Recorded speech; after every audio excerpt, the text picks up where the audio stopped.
Hello everyone, we're back. So to start it off here, let's do what I usually do and go over the context rules again. Nothing's changed again. The AI did pretty good last run through. Didn't really have to reel it in as much as previous videos, so it's starting to learn. It's starting to figure out how to communicate with me in an effective manner so we can continue on through this playthrough without a lot of back and forth trying to get it back on track. So that's good. Then where we're left off is we were at camp. We did a whole bunch of conversations with our companions and withers and leveled up the characters. Did pretty well. So where we're going to continue from here, based on what the AI had mentioned to me previously, is an option of 3, which I've got it there on the screen. So I asked the AI to tell me where we left off, because I want to kind of check its memory, make sure it's still remembering all the things that we've done. So it started off with the Grove, arrival at the Grove, interaction with Tieflings, meeting withers, feeding the goblin, freeing the goblin, Saza, goblin ambush. That was the tunnel underneath the Grove, returning to camp for the night, conversations at the camp, what happened with Lizelle, Shadowheart, Astarion. And then our current situation, still camp for the night, seeking a cure for the tadpole infection, navigating complex relationships, learned valuable information about the Grove, made contact with Withers, who offers intriguing services but remains a mysterious figure. Yeah, he's going to be that way through the whole time, though, because he doesn't really expand on his relationship, you know. So, I decided to let it know you wake up from camp, you are ready to continue forth, do you? And then I'm giving it 3 options. I want to see which one it wants to do. And I'm going to do whichever one it tells me to go do. So you can either return to the Druid Grove and explore more of it, explore the wilderness, because it had mentioned that in one of its responses earlier, or seek the goblin camp mentioned by Saza after we freed her. Let's see which one of these it would like to do. So it looks like we are going to seek the goblin camp mentioned by Saza. Ever the opportunist decides to pursue the lead offered by Saza and seek out the goblin camp. While the Druid Grove and the surrounding wilderness hold their own intrigue, the goblin camp presents a unique opportunity to potentially gain valuable allies and information. Zilvira is drawn to the prospect of interacting with a different culture and exploring unconventional paths to achieve her goals. She's also curious about the boss lady that Saza mentioned, another drow who might hold valuable insights or resources. All right. So we're going to go ahead and leave camp.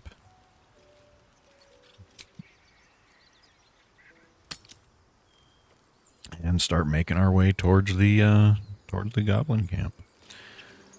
I know that I could go straight to the goblin camp, but I don't want to beeline there and kind of ruin or take away the opportunity of playing more with this AI. So I am going to make my way towards the goblin camp, but I'm going to stray a little bit. I'll go up here and, talk to these guys, maybe play with the OwlBear a little bit, and then come through the blighted village, so on and so forth. So I'm not fully exploring the wilderness like they wanted to, but I am going to make my way. I'm not fully exploring the wilderness because I didn't want to do that. I am making my way to the goblin camp. Just going to hit a couple things on the way. You're a true soul. You can't die. Please, stay with us. I don't think he's conscious. Can you hear us, Ed? You, not a step closer. A strange symbol glows, marked on their flesh, and something within you stirs in response. Zilvira decides what happened to your friend. She's intrigued by the situation and the mysterious symbol, chooses to inquire about the injured man. Aligns with gathering information. An OwlBear, please, do you have any... Shut up, Andric. Do you serve the Absolute? Wait. The injured man locks eyes with you. A familiar squirming churns in your head. Zilvira wants to hold his stare. Intrigued by the connection she feels with the injured man, decides to hold his gaze. This aligns with her fearless nature and her willingness to confront the unknown. Your minds intertwine. You see his siblings, Andric and Brenna, new recruits. Yours to shepherd. Protect them. She is a true soul. Mind her.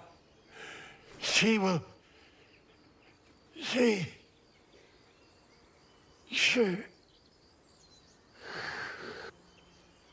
Edwin! Ed! Please! He's with the Absolute now. You're a true soul. Edwin, our brother, he was chosen. Like you. Do you have orders for us? We were reporting to Edwin. Zelvira decides, explain this Absolute to me. She's intrigued by the concept of the Absolute and its connection to the true souls. Understanding this entity could provide valuable insights into the tadpole's influence. What? Are you testing us? The Absolute is our goddess.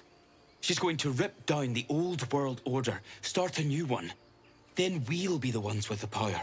Well, you will firstly, true soul. You don't need me to explain that. A true soul, like you, has been chosen by the Absolute. You speak with her voice, and when the time comes, the true souls, you will rule. Please. Any supposed new god would have an uphill battle. Zelvira decides, a crude summary. You have more to learn of our faith, novice. Intrigued by the concept of the Absolute and the true souls. She sees an opportunity to learn more about this new belief system and potentially use it to her advantage. More manipulation. I'm sorry, true soul. I only repeated what I thought I knew. It seems the Absolute still has a great deal to teach me. Zelvira decides you need to find the beast and avenge your brother. This is her influence by the dark urge, the AI believes, that it sees an opportunity to sow chaos and potentially gain allies by encouraging Andric and Brina to seek revenge. Aligns with her manipulative nature and her willingness to exploit others' emotions. This AI is really getting into the whole dark urge thing. I like it. It's intriguing.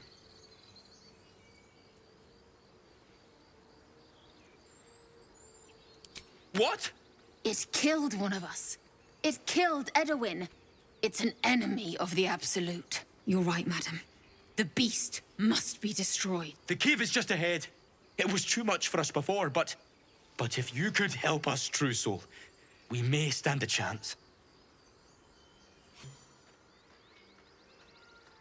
Strange power resonates within the corpse. It calls to you. Most corpses feel like toys before you, to be played with and discarded when you tire.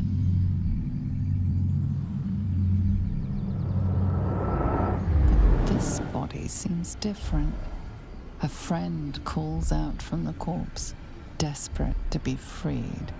Why let its host's memories go to waste? The tadpole has absorbed it all. Its experience could nourish you, strengthen you. Zelvira, in this case, decides to let your curiosity guide you. Free the tadpole. She's ever the risk taker and driven by an insatiable curiosity. Decides to free the tadpole and just see what happens.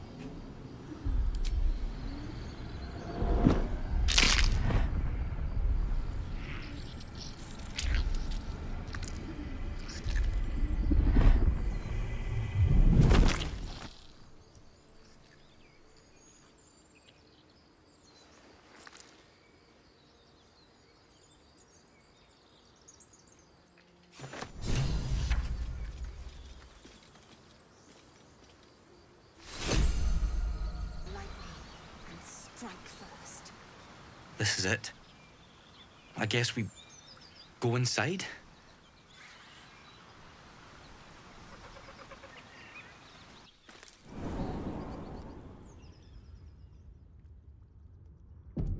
So I entered the OwlBear cave, following along the story, and decided while I'm in here I'm going to go ahead and do the shrine first before the OwlBear encounter. So I'm going to see if I can get that taken care of. You should leave it, or even destroy it if possible. Zilvira, surprised by Shadowheart's suggestion, inquires about her reasoning. But why? This rubbish is an offering to Selûne. At best, it's worthless. At worst, who knows? Could be cursed. Do not trifle with that moon witch, or her trinkets. Only trouble will follow.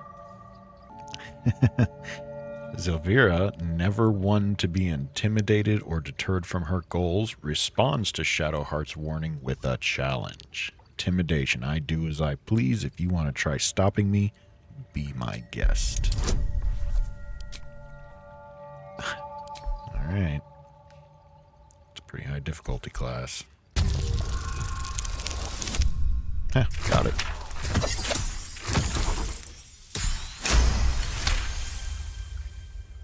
Fine. Perhaps you can sell them for a couple of coins. It's just a head. It's huge. I'm not sure I can do this. As the symbol glows, power courses through you. Authority. Zilvira, feeling the surge of power from the Absolute, decides to use her newfound authority to encourage Andric. This aligns with her manipulative nature and her willingness to exploit the situation to her advantage. She is going to try a performance check. The Absolute has plans for you, child, and they only begin here.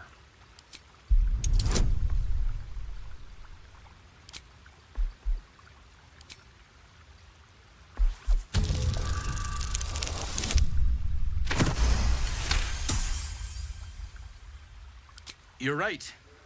We can handle this. And we'll do it for Edwin.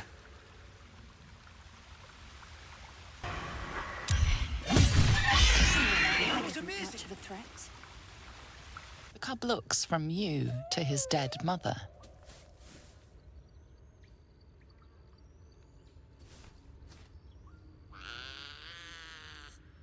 A single strike will end his suffering.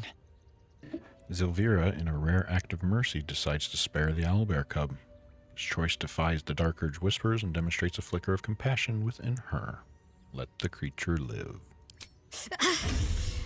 It hurts.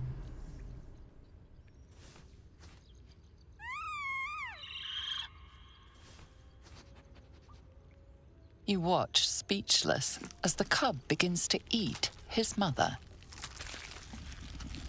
Something's on my mind. It got her. It got Bri too. Zilvira, while acknowledging Andric's loss, decides to focus on the bigger picture. She reminds him of his responsibilities as a true soul and encourages him to continue his mission. Resume your duties in the area, whatever those are. Right. All right. I'll go. Thanks. Okay. So I exited the owlbear cave, and I let the AI know that.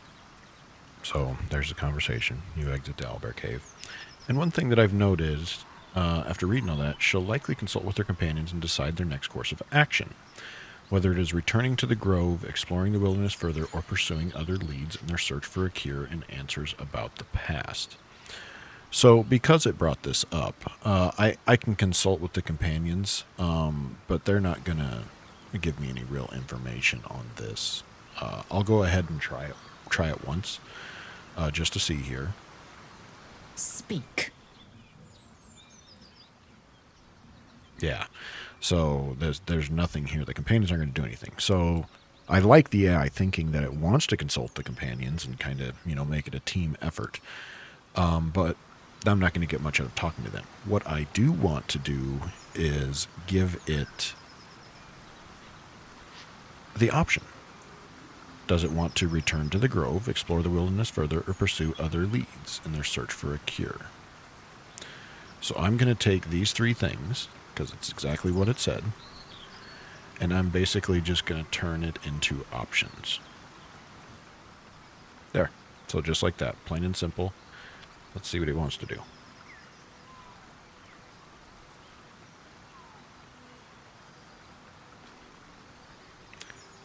Zilvira decides to return to the Druid Grove. While the wilderness holds its own allure and there might be other leads to pursue, the Grove offers a centralized location with potential resources, information, and allies. Further investigate the conflict between the Tieflings and the Druids. Okay. So now she wants to return to the Grove. So that's what I'll do. I'm going to head back there quick, and I'll be right back. So I'm back here at the Grove, and I'm going to pick up where I left off, where I freed Saza from the cage. The goblins didn't kill me, too. Don't say that. I'm just sad and bored.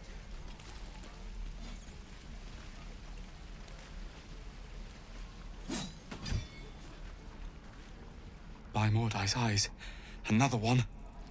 My friend's blood not enough. Come to rip me open too. In Kresh Kalir, a formal greeting begins with a bow. Is this monster with you? Zilvira, recognizing the escalating tension, intervenes and takes control of the situation. This aligns with her assertive nature and her tendency to take charge. She says, "Hold it, Lae'zel. I'll see to this one." You dare interrupt? Has the tadpole ravaged your senses? Interesting enough, Zilvira, while asserting her authority, allows Lae'zel to continue her questioning. This choice reflects a strategic balance between control and cooperation. Fine, do as you must, but make it quick. Bow.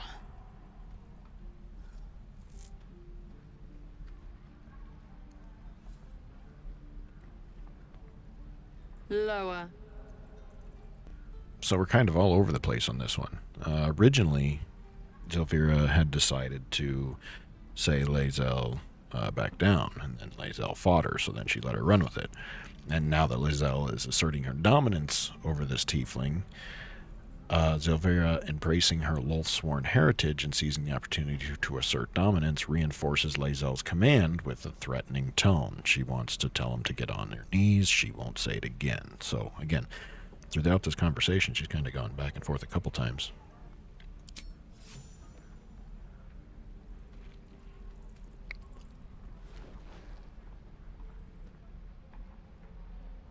You saw another Gith. Where? On the road to Baldur's Gate, near the mountain pass. Saw us, for we saw it. Jammed its blade through Yul's belly. Straight to the other side. No twisting.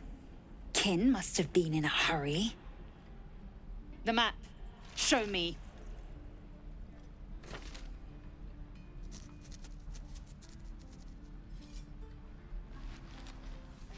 Up.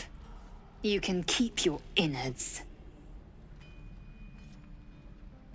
Oh, you're not going to eviscerate him? I was hoping for a show. Cool your blood.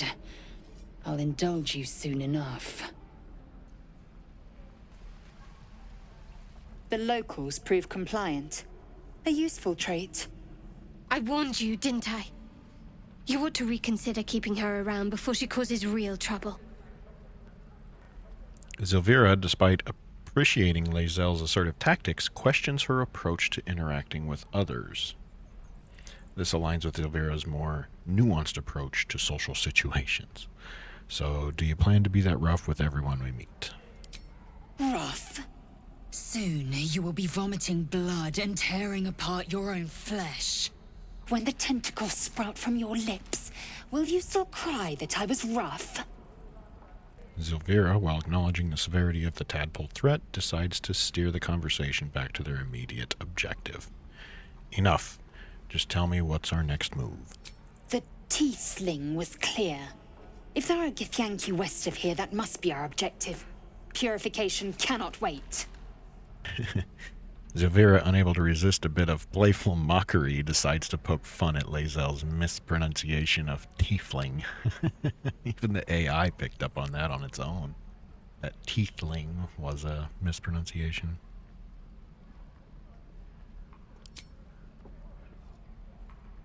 I am unfamiliar with the... well, I shall not say culture. Custom, perhaps. You will educate me on matters of this... Fey run. Zelvira, with a hint of amusement, corrects Lae'zel's pronunciation. No, it's Faerun.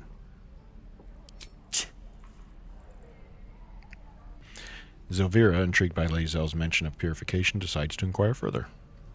The creche holds the Zaithisk. It will cleanse us of the parasite. By Vlaakith's covenant, I know little more.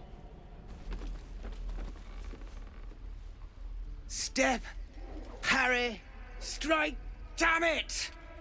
It's just not landing. Zelvira, intrigued by the student's combat practice, decides to engage with him. Again, we're going for information gathering. Nothing but. Goblins in the wild, out for blood, and the druids in here looking to kick us out. Or worse. We need to be ready for a fight. But I'm useless with a sword. So Zelvira, confident in her physical abilities and combat expertise, decides to offer Gwex a demonstration of proper swordsmanship. Yes, Zelvira, the warlock, is going to show him athletic prowess. Let's demonstrate a swing, shall we?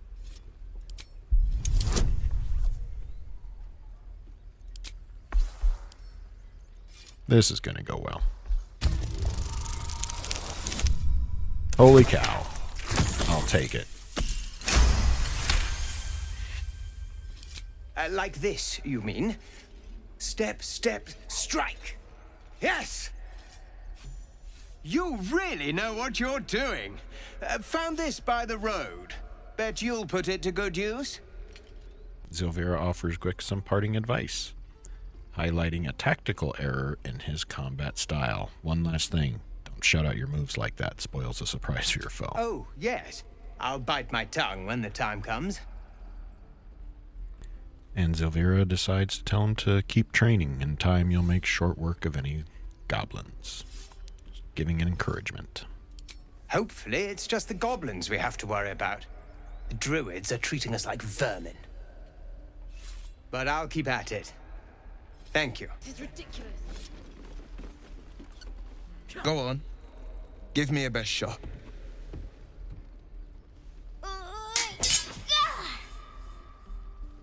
Not bad. Again.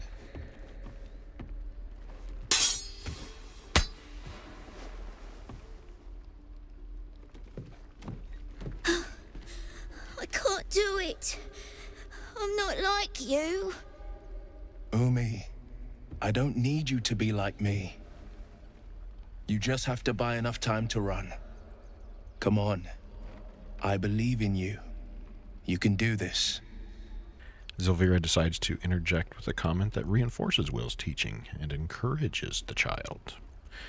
It's good advice, child. You'll do well to listen. You're on the right path, Umi. Go on now. Practice what you've learned. Well met. The Blade of Frontiers at your... The man's smile bends downward, and his thoughts become yours. You are the Blade of Frontiers, racing through the wastes of Avernus. Just ahead, a diabolical figure, red skin, single curled horn, blazes with flame, bloodied great axe held high. Hell's great fires. You were on the ship. Zelvira, intrigued by the vision she witnessed, decides to inquire about the woman who appeared in Will's thoughts. So the AI is getting pretty smart.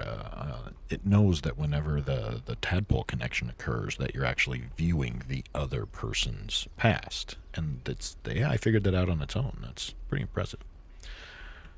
Who is that woman, the one in your thoughts? You saw her then. Advocatus Diaboli. Advocatus Diaboli. A devil's advocate. A champion in the blood war between diabolical forces and demons. Her name is Karlach, an archdevil soldier I swore on my good eye to kill. I tracked her through the hells to the Mind Flayer ship, but the damned Illithids infected me before I could end her. She's out there now, preying on the innocent. I don't kill her, she'll leave behind nothing but a trail of corpses. Zelvira, while intrigued by Wyll's story and the mention of the Archdevil, decides to prioritize the immediate threat of the tadpole. So I'm more concerned about the parasite. I suggest we search for a healer together. I'm up for the challenge. You've just got to make a little space. Okay, so this is interesting. Zelvira has the opportunity here to change the party up. I wonder if she's going to do that or not. What do you think? Give you a bit to maybe comment down below if you think she's going to replace someone or not. Okay, and the answer is she is not going to. She wants him to meet her at camp. The reasoning is Zelvira agrees to meet Wyll at camp later. While she's intrigued by his challenge and the opportunity to spar, she also recognizes the value of gathering more information and assessing the situation within the grove before engaging in any physical confrontations. This choice allows her to maintain a cordial relationship with Wyll while prioritizing her other objectives. So, based on that, it feels like the AI did not really understand that this could have been a companion swap. She's more concerned and thinking about there's some sort of spar going on between them. She doesn't really want to mess with that lower priority. But it does make me think that maybe at some point, maybe if I rest again or when I rest again, I'll present the opportunity to the AI to swap out companions. Maybe I'll do that on a long rest. I'll do a long rest, then I'll do all the conversations with all the companions before I go to sleep that night. And then I'll give the AI the option of switching companions, see what it wants to do. That can be for the next time I rest. A splendid plan. We'll talk more there. Okay. I had Zelvira consume a potion for speaking to animals, and I'm going to speak to the ox here. The reason I'm doing that is because I know the ox here, there's a story behind one of them.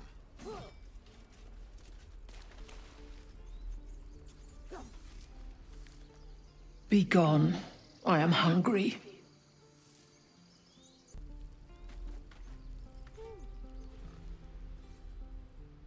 Another one. What are you under there, then? Ant? Or ox? Zelvira, confused by the ox's question, decides to seek clarification. What are you talking about? The keepers of this place. They change their form to fit their need. They become birds, to hunt on the wing. Bears to tear flesh with teeth. But for me, only oxen, only same old hay. And I cannot even eat it. Because the horned ones hide their shiny bits inside. Zelvira, despite her usual pragmatism, offers the ox words of encouragement and acknowledges its service to the grove. Cheer up. You do a noble thing, carrying burdens for those who can't. When the horned ones leave this place, I will lie in the back, and you will pull, noble one.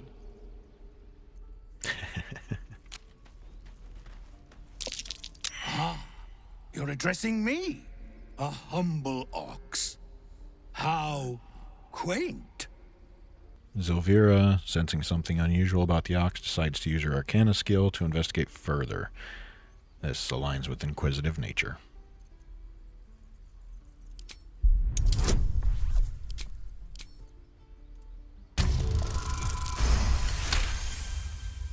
Something's off. This creature isn't what it appears to be. Zelvira, sensing something unusual about the ox, decides to confront it directly. There's more to you than meets the eye. Care to explain? No. You are incapable. Zelvira, growing impatient with the ox's cryptic responses, decides to use intimidation to extract information. Out with it, cow, or you're going to regret it.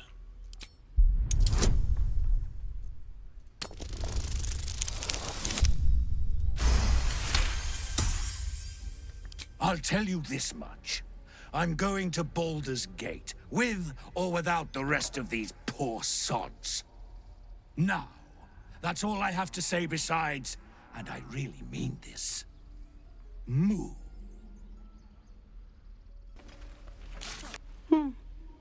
He stares right past you, as if you're invisible. Or boring. Zilvira, despite her usual detachment, decides to check on the boy. Are you all right? Mm-hmm. Zilvira, intrigued by the boy's unusual behavior, decides to engage him further. I see.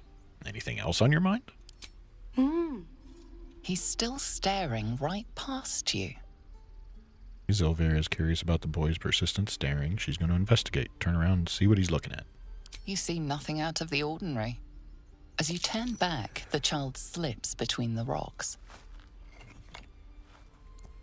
As expected, Zilvira does want to investigate, inquisitive nature and all that.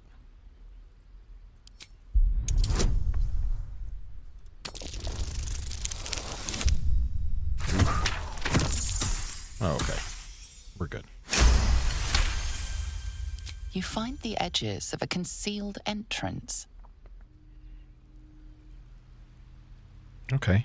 I think I'm going to give the AI a choice here. Here are the options. Go through the concealed entrance or continue exploring the grove.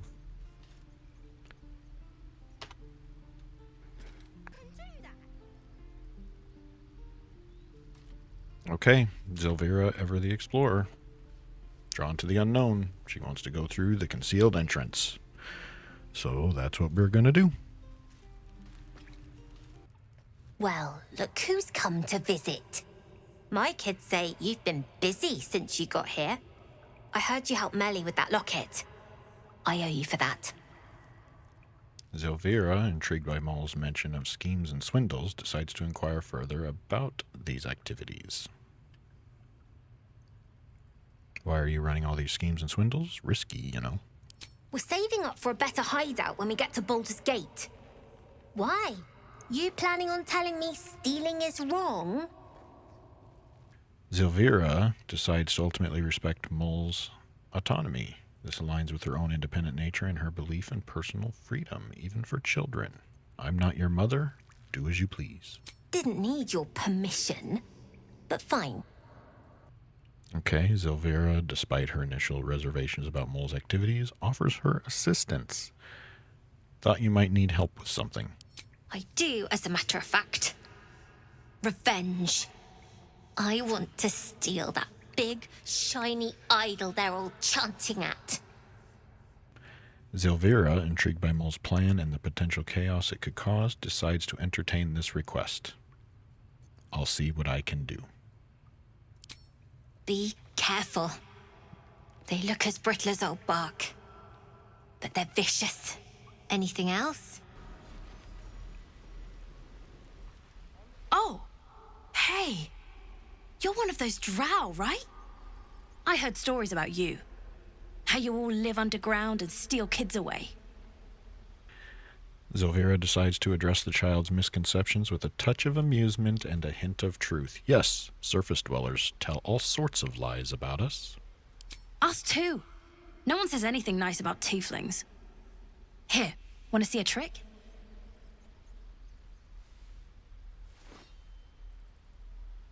Go on. Take this ring. It's lucky. Zilvira, intrigued by the child's trick and the offer of a lucky ring, decides to accept the gift. Take the ring. Call it. Heads or tails? Zilvira, never one to shy away from a gamble, calls heads with confidence. Heads it is. See? That's the kind of luck you get from one of my lucky rings. I've got more where that came from. Real cheap, too. Interested?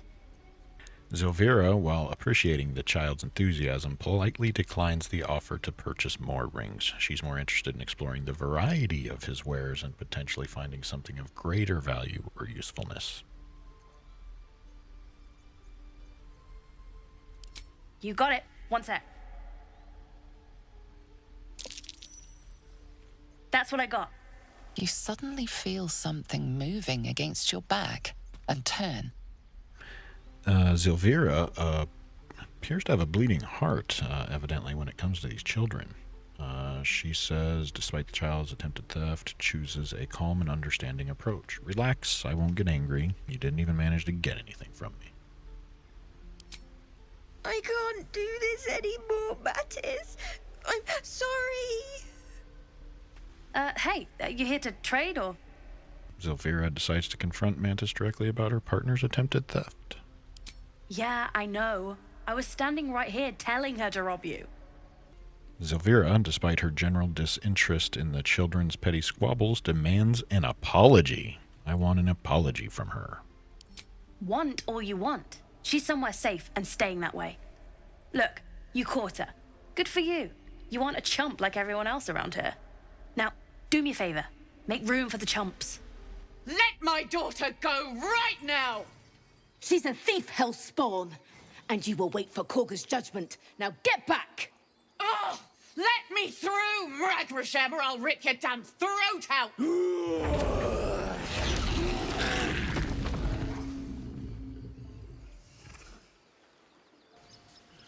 Okay.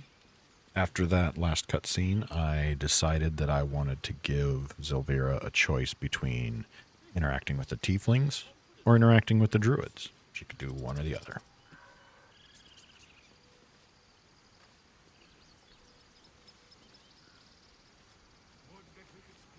Alright, as you can see, she decides to interact with the Tieflings first. Decides to approach the Tieflings first, aligns with their tendency to prioritize those who might be more easily manipulated or exploited.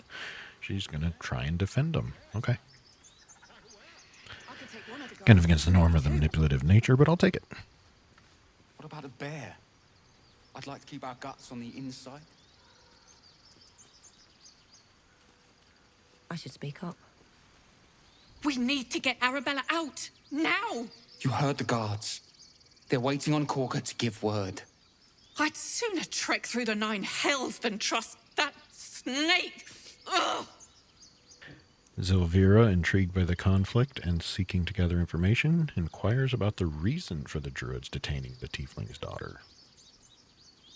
Tendency to assess situations, which is pretty normal for her. I saw what happened. Why are the Druids holding your daughter? Arabella tried to steal their idol. Druids lost their damn minds about it. They need it for their precious ritual. Oh, it's all my fault. I told her I wished the wretched thing would just disappear, or better yet, explode. Now Arabella's being judged by a bunch of druids who hate us. That's not right. She was caught. Foolish child. Let them judge her. Zilvira, while acknowledging the Tiefling's plight, offers a neutral response that doesn't commit her to any particular action. This aligns with her cautious nature and her tendency to assess situations before taking sides. You've got your work cut out for you. We'll figure something out. We always do. Speaking of, we don't have time to gabber. You'd best move on.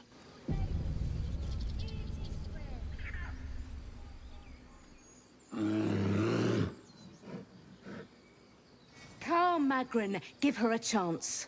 You, step back. We'll not tolerate drow in here. Zilvira, unfazed by the Druid's hostility, asserts her right to be there and reminds them of her role in defending the grove. If it weren't for me, you'd be overrun by goblins by now. I'll go where I please. Keep back. Force my hand and I'll show you its claws. A moment, Giorna. What? Why would she allow one of them? I suppose so. You. Apparently Korga wants to see you. Go ahead. But a word of warning. One wrong move and every single animal here will tear you apart. Okay. So we're about to go in and talk to Kaga and go through that whole dialogue. But I am going to save that for the next video. I have been recording for quite a while now. So I guess we're going to leave it on a little bit of a cliffhanger there to see what Zilvira is going to do with Kaga's judgment of that child.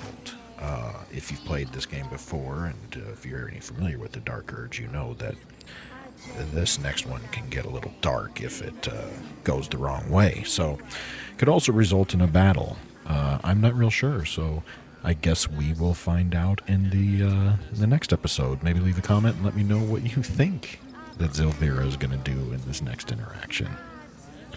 Thank you for watching. Be sure to like, comment, subscribe, all that social media stuff, and I'll see you in the next one.